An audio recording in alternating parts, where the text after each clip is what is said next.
State, it took the combined efforts of the State Fire Service, concerned citizens and staff of Glory FM 97.1 to extinguish an early morning fire which gutted the studio, accounts office and a part of the transmission room of the state-owned radio. Oviateme George has details. The staff of Glory FM 97.1 evacuating property from the office while their colleagues join officials of the Bayelsa Fire Service and concerned citizens to fight the fire, which started at about 7:40 in the morning, drawing officials of government to the troubled scene.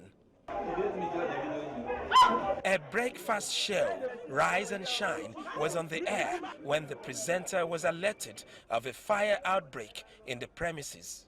The light went off initially and we felt it was just a minor technical issue that would be fixed. So we had to put on our phone touch lights to at least see our faces while we were still talking, because we noticed that the monitor was giving us a signal that we were still on air.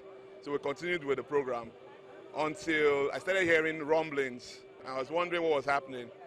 One of our interns, Tari Otua, had to run into the studio and, alarmed that fire was on, only for us to get outside the studio to see that the roof, the building was seriously on fire already. First, we pulled the cars out, had to cut the fire from the GEM office, the admin block. We had to call boys from there, they had to come to this place, and the community came to save our property, because Radio Bayelsa, even if we are not staff of Radio Bayelsa, this is our property, because the Bayelsa's government property is also our property.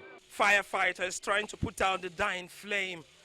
Here is covered with ash and smoke, vestiges of an unwelcome visitor, a ferocious fire which has brought down the studio of Radio Bayelsa and the accounts section. The better part of the studio, the links and everything has been burnt down.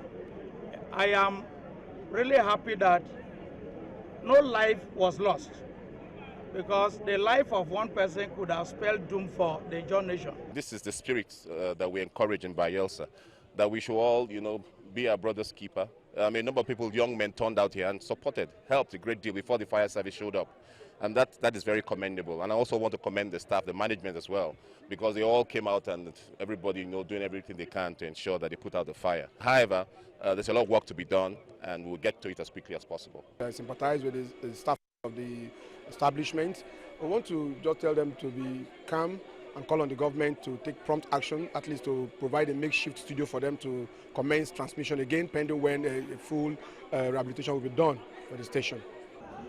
My colleagues in Radio Bayelsa 97.1 FM may be downcast, but with assurances from the state government, the wait may not be too long before repairs are effected on the building. For now, it is skeletal transmission. Oviateme George, TVC News, Yenagoa, Bayelsa State.